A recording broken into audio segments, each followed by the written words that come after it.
Probably the biggest challenge was how do we go further? How do we one-up ourselves from the first game?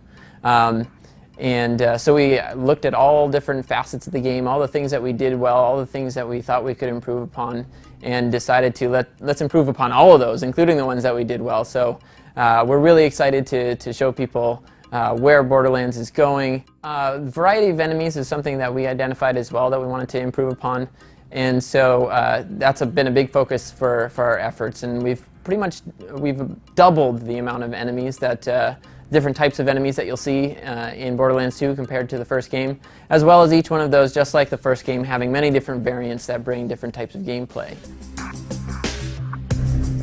We're improving the fast travel system. That was sort of our teleport around the world system. We're improving that, integrating that better with the map, having more stations, things of that nature, as well, of course, our vehicles are the other means for getting around the world quickly. And we have lots of improvements in the way the vehicles move, the way they feel, the way they handle, as well as the weapon capabilities and how many players can pile on. We have 4-player vehicles, and even the riders are going to be able to shoot from the vehicle and either use built-in weapons or use their own weapons that they've collected.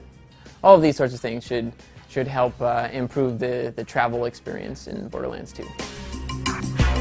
We needed to go further with the guns. How do we improve upon the guns? One of the areas that we're spending a lot of effort and we're really excited about is the visuals of the weapon. All the different weapon manufacturers have their own visual style, as well as additional gameplay elements that they bring. They still have all those statistical nuances that were there in the first game, but a lot of those are now brought forward into the way the gun shoots when you pull the trigger, the way it sounds, the way it looks. You're really going to have a much stronger association with your gun and how it works and who made it.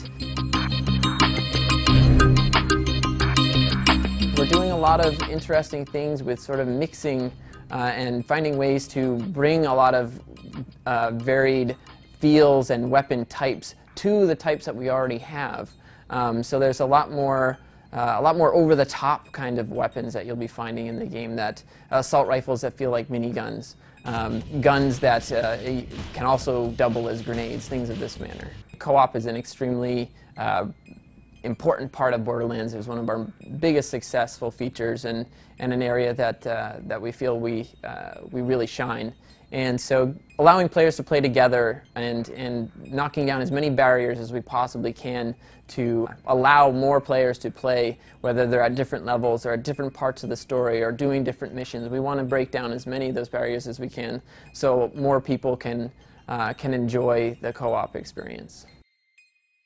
In Borderlands 2, we're really going to be exploring a lot more of the different regions of Pandora. We saw a lot of the desert regions of Pandora in the first game, and now we're going to start exploring a lot of other regions. We're going to explore some Arctic regions, we're going to explore some more temperate grassland kinds of regions, as well as some additional areas that like caverns and cities and all kinds of things. The variety of the areas is dramatically improved over the first game. And along with those, of course, the enemies that live there.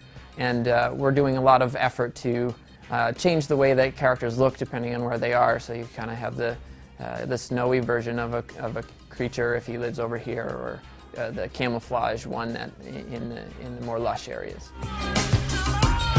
What I'm most proud of right now is the effort on the weapons and bringing all the style and flair that Borderlands can bring to the weapons, and the way they look and the way they feel and the way they sound.